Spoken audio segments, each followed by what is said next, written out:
Welcome to my channel only sociology. যারা first time ভিডিওটি দেখছো তারা অবশ্যই চ্যানেলটিকে সাবস্ক্রাইব করে রেখো, কারণ পরবর্তীতে নেতাজি সুভাষ ওপেন ইউনিভার্সিটির সমস্ত পেপারের সাজেশান এবং পেপার ওয়াইজ কিছু টপিকের সাজেস্টিভ কিছু ক্লাস অবশ্যই তোমরা এই চ্যানেল থেকে দেখতে পাবে। সুতরাং পরবর্তী সময়ে তোমরা এই হেল্পগুলো পেতে অবশ্যই চ্যানেলটিকে সাবস্ক্রাইব করে বেল আইকনটি প্রেস করে রেখো। আজকের আলোচনা তোমরা অলরেডি থাম্বনেলে দেখেই এসেছো, আশা করছি যে CC12 তোমরা কী কী পড়বে এবং CC14 কী কী পড়বে। গত ভিডিওতে অর্থাৎ লাস্ট ভিডিওতে আমরা আলোচনা করেছিলাম CC11 এবং 13। তার কারণ এই দুটি পেপার হচ্ছে থিঙ্কারের পেপার। আর আজকে আমরা আলোচনা করব CC12 এবং 14। এই দুটি পেপার কি রিসার্চ মেথোডোলজির ওপর। রিসার্চ মেথোডোলজির ওপর এই দুটি পেপারে কি কি পড়তে হবে আমি আলোচনা করব। তার আগে বলে রাখি, যারা এখনও চ্যানেল মেম্বার হিসেবে জয়েন হওনি, মাত্র 29 টাকা ফিস দিয়ে মান্থলি তোমরা জয়েন হতে পারো, যেখানে তোমাদের পেপারের ওপর বেস করে টপিক ওয়াইজ ক্লাস কিন্তু পাবে এবং বেশ কিছু চ্যানেল মেম্বারদের জন্য আলাদা গ্রুপ করা হচ্ছে। সেখানে তোমাদের সেই টপিকের যে টপিকগুলো আমরা ভিডিও দেবো সেই টপিকগুলোর ওপর স্টাডি মেট কিন্তু তোমরা পেয়ে যাবে এই চ্যানেল মেম্বার হিসেবে জয়েন করলে। তো তোমরা যারা এখনও চ্যানেল মেম্বার হিসেবে জয়েন করোনি, অবশ্যই চ্যানেল মেম্বার হিসেবে জয়েন করে নাও। জয়েন করার প্রসেসটা আমি অলরেডি একটা ভিডিও বানিয়েছি, তাও বলে দিচ্ছি। দেখবে আমাদের চ্যানেলের সাবস্ক্রাইবের পাশেই একটা জয়েন বাটন বা জয়েন্ট একটা অপশান রয়েছে এখানে জয়েন হওয়ার। সেখানে জাস্ট ক্লিক করলে ফার্দার প্রসেসগুলো তুমি ওখানে দেখতে পাবে। সেখান থেকে কিন্তু চ্যানেলে 29 টাকা পে করে মেম্বারশিপ নিতে পারবে। ওকে, এবং মেম্বারশিপ নিলে কি হবে, তোমার নামের পাশে একটা সাইন থাকবে, যে সাইনটা দেখে আমি বুঝতে পারবো যে তুমি চ্যানেল মেম্বার, এবং তার পরিপ্রেক্ষিতে তোমার কোনো কমেন্ট বা কোনো কোয়ারিজও কিন্তু তাড়াতাড়ি রিপ্লাই তুমি সেক্ষেত্রে পাবে। চলো শুরু করছি আজকের আলোচনা। Research method 1, the logic of social science. আচ্ছা, রিসার্চ মেথোডোলজির দুটি পার্ট পড়তে হবে। CC12 একটা পেপার আর CC14 একটা পেপার। CC14 পেপারটা হচ্ছে রিসার্চ মেথোডোলজি পার্ট 2। পার্ট 1-এ কী কী পড়তে হবে, খুব বেসিক জায়গা, যে সামাজিক গবেষণা অ্যাকচুয়ালি কী আমরা তো কিছুই জানি না এখন। তো সেক্ষেত্রে এখানে সামাজিক গবেষণা কী বেসিক পার্টটা জেনে তার সঙ্গে তত্ত্বের সম্পর্ক কী। আমরা তত্ত্ব কথাটা বারবার পড়েছি, গবেষণা কথাটাও বারবার পড়েছি, জানি আমরা, কিন্তু এই দুটোর মধ্যে সম্পর্কটা কী সেটা দেখতে হবে। কনসেপ্ট কী, কনসেপচুয়ালাইজেশন কী, অপারেশনালাইজেশন কী, এইগুলো প্রত্যেকটাই সামাজিক গবেষণার এক একটা টার্ম। এবং থার্ডলি আমাদের ইউনিট 3-তে দেখতে হবে হাইপোথিসিস বলতে কী বুঝি, অবজেক্টিভিটি, রিফ্লেক্সিভিটি। হাইপোথিসিসের বাংলা আমরা বলে থাকি প্রকল্প। প্রকল্প কী, প্রকল্প অ্যাকচুয়ালি এটা আমরা সামাজিক গবেষণা করবার জন্য একটা অ্যাজাম্পশান আমরা করে নিই, টেন্টেটিভ একটা অ্যাজাম্পশান বলে মনে করা হয় হাইপোথিসিসকে। এবং অবজেক্টিভিটি এবং রিফ্লেক্সিভিটি দুটো গুরুত্বপূর্ণ পার্ট আমাদের সামাজিক গবেষণার খুব গুরুত্বপূর্ণ দুটি পার্ট হচ্ছে এটা। এই পার্টটা কিন্তু প্রথমেই বলে রাখি যে সামাজিক গবেষণার এই পেপারটা নতুন পেপার। তো সেক্ষেত্রে এই পার্টটা কিন্তু সিরিয়াসলি একটু না পড়লে কিন্তু সমস্যা হতে পারে। হ্যাঁ, একটু সিরিয়াসলি না পড়লে কিন্তু সমস্যা হতে পারে, কারণ এর পরবর্তীতে যে থিঙ্কারগুলো রয়েছে সেই থিঙ্কারগুলোর ক্ষেত্রেও তাই, আমি অন্যান্য পেপারগুলোর ক্ষেত্রেও তাই বলবো। তো সেক্ষেত্রে এখন থেকে যদি কেউ না শুরু করো, কারণ ম্যাক্সিমাম জন আমি জানি আপনারা ওয়ার্কিং আছেন বা আছো তোমরা, তো সেক্ষেত্রে এই ওয়ার্কিং থাকার পাশাপাশি নেতাজি থেকে গ্র্যাজুয়েশন করার যে সেই চেষ্টাটা কিন্তু বৃথা হয়ে যাবে যদি না এখন থেকে এই পেপারগুলো একটু ভালো করে দেখা হয়। কারণ রিসার্চের যে পেপারগুলো রয়েছে ভীষণ কিন্তু প্রয়োজনীয়, এবং একই সঙ্গে বলবো যে একটু হার্ড, মানে না বুঝলে কিন্তু সেটা লেখা সম্ভব নয়।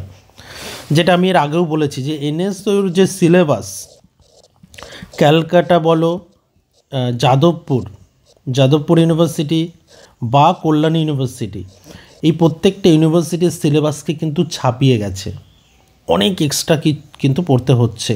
এই যে এতটা, এই CC12 এতটা পার্ট কিন্তু আমরা অন্যান্য সিলেবাসে দেখছি না, প্রত্যেকটা পার্ট ছোটো ছোটো করে দেওয়া। তো এখানে কিন্তু অনেকগুলো পার্ট দেওয়া এবং অনেকগুলো পার্সপেক্টিভ এখানে কিন্তু পড়তে হচ্ছে। তারপর মডিউল 2-তে কী পড়তে হবে? Methodological perspective. মেথোডোলজিক্যাল পার্সপেক্টিভে 3টি মেথড এখানে দিয়েছে, তারপরে নিচে আরও আছে। দেখো, পজিটিভিস্ট মেথড মানে সামাজিক গবেষণা কি পদ্ধতি মেনে হয়। সামাজিক গবেষণাতে একটা পদ্ধতি আছে এবং সেই পদ্ধতির একটা পদ্ধতি হচ্ছে পজিটিভিস্টিক মেথড, আরেকটার নাম হচ্ছে ইন্টারপ্রিটেটিভ মেথড, এবং থার্ড ওয়ান যেটা হিউম্যানিস্টিক মেথড। এই প্রত্যেকটা মেথডে আলাদা আলাদা দৃষ্টিভঙ্গিতে বা আলাদা আলাদা পদ্ধতি অনুসরণ করে সামাজিক গবেষণা করা হয়। এগুলোর জাস্ট সামাজিক গবেষণার পদ্ধতি এক একটা পদ্ধতি এক এক রকমভাবে সামাজিক গবেষণা করে। মডিউল 3-তে যেটা দেখতে হবে যে মেথোডোলজিক্যাল পার্সপেক্টিভে 2 নম্বর পার্টে তোমরা কী দেখবে? Comparative method. কম্পারেটিভ মানে বুঝতে পারছো যে কম্পেয়ার, যেটাকে আমরা তুলনামূলক বলে থাকি, তুলনামূলক পদ্ধতি। আর একটা হচ্ছে ফেমিনিস্ট মেথড, যেটা হচ্ছে নারীবাদী পদ্ধতি, যে এখানে টোটাল ফেমিনিস্ট পার্সপেক্টিভ থেকে এই পদ্ধতিটা ফেমিনিস্ট পার্সপেক্টিভ থেকে কিন্তু গবেষণা করা হচ্ছে। তাহলে গবেষণা করবার জন্য বেসিক কয়েকটা পার্ট মডিউল 1-এ, মডিউল 2 এবং 3-তে টোটাল মেথোডোলজিটা, মেথডটা, যে কী মেথড সামাজিক গবেষণাতে অ্যাপ্লাই করা হয়। ওকে, এবং এরপর চলে আসছি আমরা যে রিসার্চ ডিজাইন মডিউল 4। কটা মডিউল রয়েছে? 6টা মডিউল। 6টা মডিউল কোনো ইউনিভার্সিটির সিলেবাসে কিন্তু নেই। তো সিলেবাস কিন্তু বেশ বড়, এবং যার জন্য কিন্তু আমার মনে হয় যে একটু ভালো করে দেখা প্রথম থেকেই প্রয়োজন। আচ্ছা, আরেকটা বিষয় ইনফরমেশান দিয়ে দিই, যেটা আমাদের অনলি সোশিওলজি অ্যাপসে এনওসির জন্য, অনলি সোশিওলজি আমাদের অ্যাপসে এনওসির জন্য অলরেডি ক্লাস শুরু হয়ে গেছে 3rd ইয়ারের। যারা ইন্টারেস্টেড আছো বা যারা ইন্টারেস্টেড আছেন, যারা ভাবছেন যে আমরা এই পেপারের জন্য একটু গাইডেন্স পেলে ভালো হয়, তারা কিন্তু পেইড যে আমাদের ব্যাচ, অনলাইন টিউশন ব্যাচ শুরু হয়েছে, সেখানে আপনারা আসতে পারেন। আপনাদের সবাইকে ওয়েলকাম। আমরা মান্থলি 500 টাকা ফিজ নিচ্ছি। মান্থলি 500 টাকার ফিজে আপনার সমস্ত যে টপিক রয়েছে এই টপিকের ওপর ক্লাস পাবেন, এবং স্টাডি ম্যাট, তার সঙ্গে স্টাডি ম্যাট থাকবে, যেটা আপনার প্রিন্ট করে নিয়ে ফাইনালের জন্য প্রিপারেশন নিতে পারবেন। ওকে, চলো।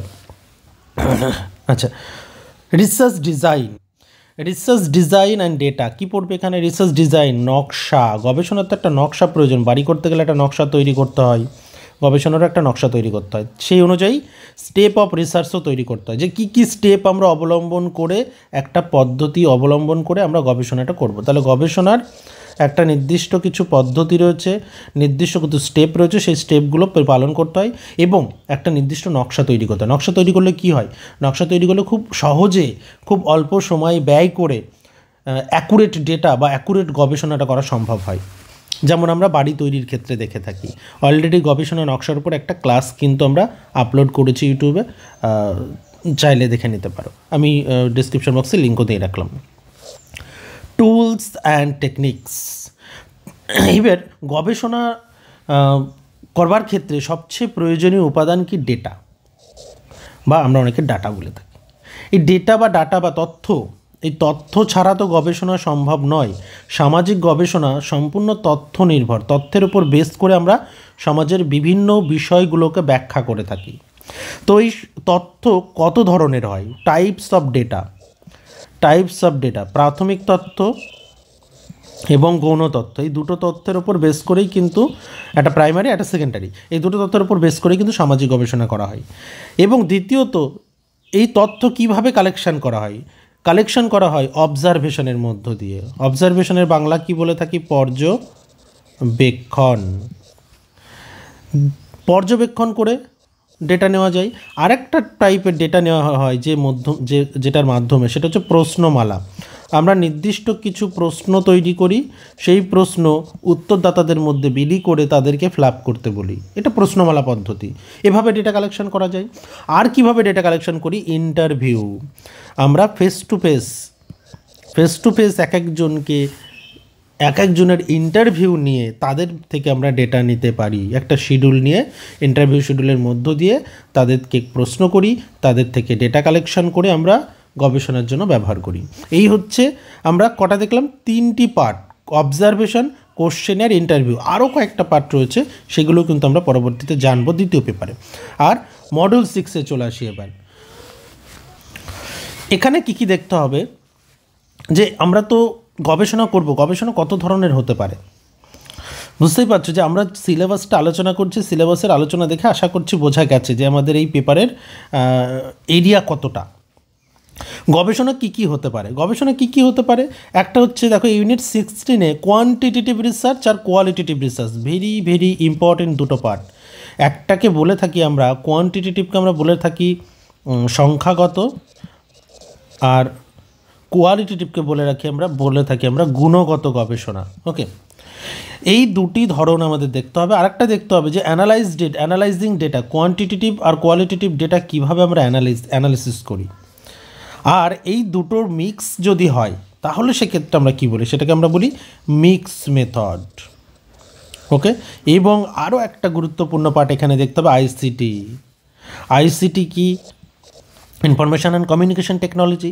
গবেষণার ক্ষেত্রে আমরা টেকনোলজিকে কীভাবে ব্যবহার করছি, আইসিটির ব্যবহার, আইসিটি গবেষণার ক্ষেত্রে কতটা কাজে এগিয়ে দিয়েছে। এখন যেমন আমরা যদি এই গবেষণার কোনো ডেটাকে অ্যানালিসিস করতে যাই, যেমন স্ট্যাটিস্টিক্যাল অ্যানালিসিস যদি হয়, মিন মিডিয়ান মোড, এগুলো কিন্তু আমরা খুব সহজেই এই কোয়ান্টিটেটিভ অ্যানালিসিসগুলো এসপিএসএস সফটওয়্যারের মধ্য দিয়ে করতে পারি, যেটা আগে সম্পূর্ণ হাতে হিসাব করে করতে হতো। ওকে, তো তার ফলে এখন কিন্তু অনেক এই আইসিটি আমাদের গবেষণাকে অনেকটা এগিয়ে দিয়েছে। ওকে, তো এই হচ্ছে তোমাদের মডিউল 6 পর্যন্ত। এইবার আসছি আমরা মডিউল 6-এর জন্য কি বই দেখা যেতে পারে। যেমন একটা বই এখানে দেওয়া রয়েছে যে কৃষ্ণ, এগুলো বলে রাখি প্রত্যেককেই, টেক্সট বুক, এটা কিন্তু টেক্সট বুক, কৃষ্ণদাস চট্টোপাধ্যায়ের সামাজিক সমীক্ষা পদ্ধতি ব্যাখ্যা। আরেকটা হচ্ছে কৃষ্ণদাস চট্টোপাধ্যায়ের সমাজবিজ্ঞান তত্ত্ব নির্মাণ।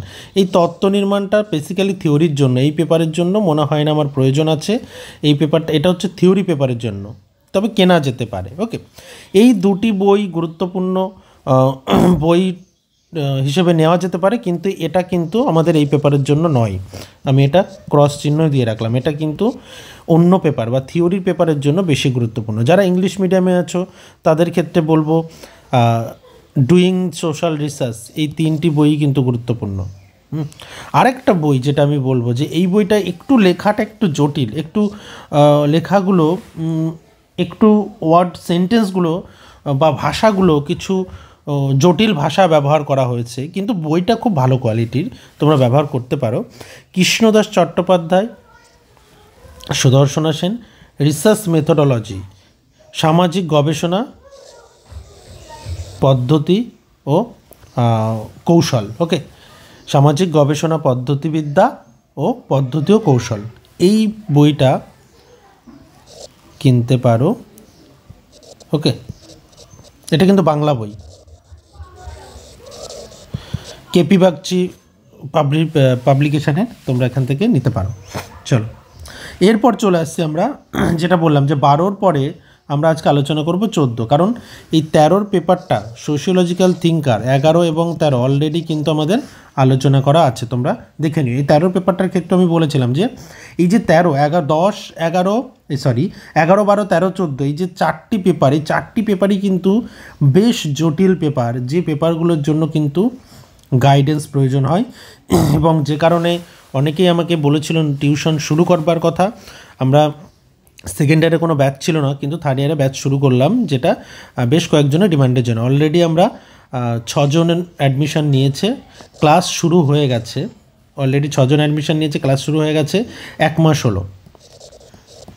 হলো ক্লাস শুরু হয়েছে। তোমরা যারা এখন জয়েন করতে চাও তারা এই 1 মাসের যে 6টা থেকে 7টা ক্লাস হয়েছে সেগুলো প্রত্যেকটা রেকর্ডেড ক্লাস দেখতে পারবে, স্টাডি ম্যাটও পেয়ে যাবে। ওকে, এবং মান্থলি ফিস কত? 500, কোনো অ্যাডমিশন ফিস নেই, জাস্ট মান্থলি 500 ফিস দিয়ে কিন্তু এই ক্লাসগুলো করতে পারবে। যারা ইন্টারেস্টেড আছো আমার ডিসক্রিপশন বক্সে নম্বর পেয়ে যাবে, সেখান থেকে নম্বর নিয়ে তোমরা ফোন করতে পারো বা হোয়াটসঅ্যাপ করতে পারো। চলো, রিসার্চ মেথডের 2 নম্বর পার্টে আমরা কি দেখব? Doing social research, human inquiry and science, paradigm theory research, ethics and politics of social research. এই পার্টটা কিন্তু পেপার রিসার্চ মেথডের যে 1 নম্বর পেপার ছিল, 1 নম্বর পেপার থেকে এই পেপারটা অর্থাৎ 14 নম্বর পেপারটা কিন্তু আরেকটু জটিল বিষয়গুলো কিন্তু এখানে জানতে হবে। যে একটা সামাজিক গবেষণা করবার জন্য হিউম্যান ইনকোয়ারির সঙ্গে সায়েন্সের কী সম্পর্ক থাকে, প্যারাডাইম বলতে আমরা কী বুঝি, তত্ত্ব কী, গবেষণা কী, এবং গবেষণা করতে গেলে আমাদের কিছু এথিক্সের প্রয়োজন। এথিক্স মিনস হচ্ছে যেটাকে বাংলায় কী বলি, নীতি। এই এথিক্সগুলো কী কী, ওকে। তারপর মডেল 2তে দেখতে হবে রিসার্চ ডিজাইন, সে একই বিষয়। দেখো রিসার্চ ডিজাইনটা আমরা ওখানে অলরেডি দেখে নিচ্ছি। Reliability in social research, validity in social research, আরেকটা নতুন পার্ট পড়বো, যেটা আমরা সাবজেক্টিভিটি অবজেক্টিভিটি পড়েছি, এখানে দুটো নতুন পার্ট পড়বো যে একটা গবেষণাকে রিয়েলেবল করতে কেমন কী করতে হয় বা কেমনভাবে আমরা রিয়েলেবিলিটি টেস্ট করব। একটা গবেষণার ভ্যালিডিটি আছে কি না কীভাবে বুঝবো, অর্থাৎ তার বৈধতা এবং তার রিয়েলেবিলিটি টেস্টিং কীভাবে হয় সেটা আমাদের দেখতে হবে। এবং ইউনিট 7-এ দেখতে হবে ইন্ডেক্সেস বলতে আমরা কী বুঝি, স্কেল বলতে কী বুঝি, টাইপোলজিস কী, আর sampling, the logic of sampling, যেটা স্যাম্পল কি আমাদের। দেখো আমরা যদি কোনো একটা গ্রামের ওপর গবেষণা করব, মনে করো 10,000 সেই গ্রামের জনসংখ্যা, এই 10,000 জনকে নিয়ে তো গবেষণা আমরা করতে পারি না। আমরা কি করব, আমরা মনে করো আমরা 500 জন স্যাম্পল নেব। এই 500 জন, এই 10,000 জনের মধ্যে থেকে কিভাবে চয়েস করব, এই পদ্ধতিটাই হচ্ছে স্যাম্পল পদ্ধতি, স্যাম্পলিং, ওকে। নেক্সট পার্ট আসছি মোড অফ অবজারভেশন। আচ্ছা, আমরা আগের পেপারে পড়লাম যে অবজার্ভ করে ডেটা কালেকশন করা যায়, অর্থাৎ অবজারভেশন একটা ডেটা কালেকশনের পদ্ধতি, তাই তো, মেথড অফ ডেটা কালেকশন। তো সেই মোড অফ অবজারভেশন কী কী হতে পারে? এক্সপেরিমেন্টস হতে পারে, সার্ভে রিসার্চ হতে পারে, ফিল্ড রিসার্চ কেমন, ফিল্ডে গিয়ে কোনো ডেটা নেওয়া, এথনোগ্রাফি, সেটা এথনোগ্রাফি হতে পারে। এথনোগ্রাফি একটা গবেষণার একটা ধরন বলতে পারো। ইউনোব্রাস্টিভ রিসার্চ, ইভ্যালুয়েশন রিসার্চ, এই প্রত্যেকটা পার্ট কিন্তু তোমাদের এখানে দেখতে হবে, ওকে।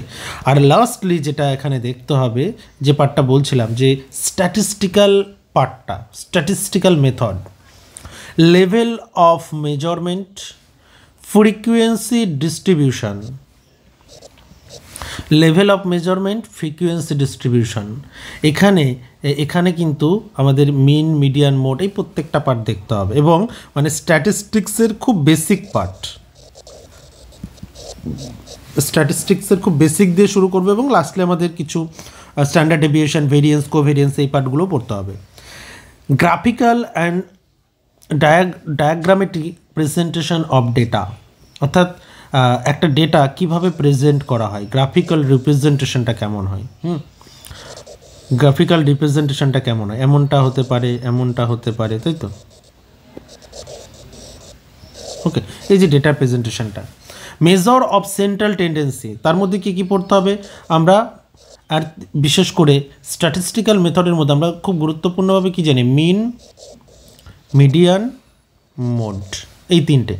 এবং মেজার্স অফ ডিসপারশন, সেখানে এসডি, স্ট্যান্ডার্ড ডেভিয়েশন, ভেরিয়েন্স আর কোভেরিয়েন্স, ওকে, এই গেল। এবং লাস্টলি যেটা জানতে হবে যে রাইটিং দ্য রিসার্চ রিপোর্ট, কীভাবে রিসার্চ রিপোর্ট লিখতে হয়, একটা গবেষণার যে রিপোর্ট, সেই রিপোর্টটা একটা গবেষণার পর লাস্টে যে রিপোর্ট, সেই রিপোর্টটা কীভাবে লিখতে হয়।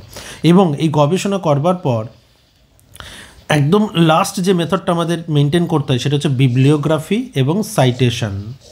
বিবলিওগ্রাফি কি? বিবলিওগ্রাফি হচ্ছে আমরা কোন কোন বই থেকে হেল্প নিয়েছি সেই বইয়ের একটা লিস্ট দিতে হয়, এবং বিবলিওগ্রাফি আর রেফারেন্সের মধ্যে কিছুটা পার্থক্য আছে। আর এখানে সাইটেশনস মিনস আমরা যদি কোনো রিসার্চ থেকে হেল্প নিই, সেই রিসার্চটা অবশ্যই মেনশান করতে হবে, এটাকে আমরা বলে থাকি সাইট করা, ওকে, সাইট করতে হবে, ওকে। তো মেনশান অবশ্যই করতে হবে, তা না হলে যে সমস্যাটা তৈরি হয়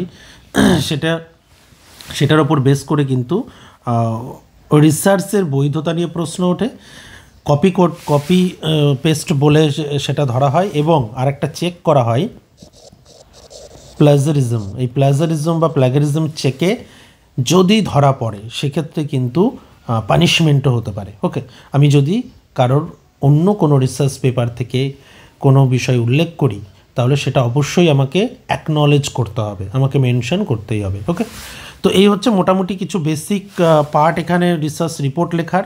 এই পার্টগুলো একটু তোমাদের সিলেবাসে আছে, সেগুলো আমরা আলোচনা করব। তাহলে এই হচ্ছে আমাদের CC14-এর টোটাল পার্টটা। কিন্তু বলে রাখি, এই যে টোটাল বিষয়ের ওপর ভালো কোনো বাংলা বই কিন্তু নেই। কম্প্যাক্ট যে একটা বাংলা বই, যে টোটাল রিসার্চ মেথড খুব ভালো করে দেওয়া, এমন কম্প্যাক্ট বাংলা বই কিন্তু নেই। কারণ বুঝতেই পারছো, প্রচুর টপিক, এখানে 20টা ইউনিট। এই 20টা ইউনিট একটা বইয়ে থাকা তো সম্ভব না। এখানে 20টা ইউনিট, ওখানে 20টা ইউনিট, 40টা ইউনিট। তাহলে একটা বই তো 700 থেকে 800 পেজের বই হবে, সেটা কখনোই সম্ভব না। তার ফলে একের অধিক বই না কিনলে এগুলো সম্ভব নয়। এবং তারপরেও কিন্তু কিছু কিছু টপিক বাংলা পাওয়া যায় না, যেটা ইংলিশ, যে কারণে আমাদের নেতাজিতে যে বাংলা বইয়ের যে ক্রাইসিসটা তৈরি হয়েছে, কারণ বাংলা অথরের কিন্তু বেশ সমস্যা রয়েছে। তো এই হচ্ছে আমাদের সিলেবাস আলোচনা। আর একই সঙ্গে বলি, ওই একই বই এখানে দেখবে লিস্টেড করা আছে, এই দুটো বই কিনে নিতে পারো। এটা দরকার নেই, এটা বিশেষ করে 11 এবং 13-র জন্য, আর এটা 12 এবং 14-র জন্য। এই একটা বই কিন্তু দুটি পেপারের জন্য কাজে লাগবে। তবে এটুকু বলে দিতে পারি যে সমস্ত পাঠটা কিন্তু এর মধ্যে পাবে না, ঠিক আছে? আবারও মেনশন করে দিলাম। কেনার পর কিন্তু তখন আমাকে ছবি তুলে অনেকেই পাঠায়। আমি যে পার্টগুলো বলে দিই সেগুলো না শুনে অনেকে আমাকে ছবি তুলে আবার পাঠায় যে স্যার আপনি বললেন এই বইটা কিনতে, এই বইয়ে কিছু নেই। তো প্রত্যেক বইয়ে সমস্ত পার্ট কিন্তু থাকবে না, যে কারণে রেফারেন্স এবং সাজেস্টিভ রিডিংয়ে অনেক বই দেওয়া থাকে। এই যে এতগুলো বই দেওয়া কেন? কারণ টোটাল ওভারঅলে একটা কনসেপশন তৈরি করতে গেলে বেশ একের অধিক বই পড়তে হবে, যদি পরবর্তীতে সোশিওলজি নিয়ে কিছু করার ভাবনা চিন্তা থাকে। কিন্তু যদি খুব বেশি না থাকে তাহলে একটা দুটো বই বা স্টাডি ম্যাট কিনে পড়ে নেওয়াটাই ভালো। ওকে, তাহলে শেষ করছি এখানেই। আর আবারও বলে রাখছি, যারা অনলাইন টিউশন নিতে চাও তারা অবশ্যই ওই আমাদের ডেসক্রিপশন বক্স থেকে নম্বর নিয়ে কল করতে পারো। এছাড়াও যারা ফুল স্টাডি ম্যাট নিতে চাও, ফুল স্টাডি ম্যাটও দেওয়া হবে। ফুল স্টাডি ম্যাট যারা নিতে চাও তারাও কিন্তু কল করতে পারো। ওকে, শেষ করছি এখানেই, দেখা হচ্ছে পরের ভিডিওতে।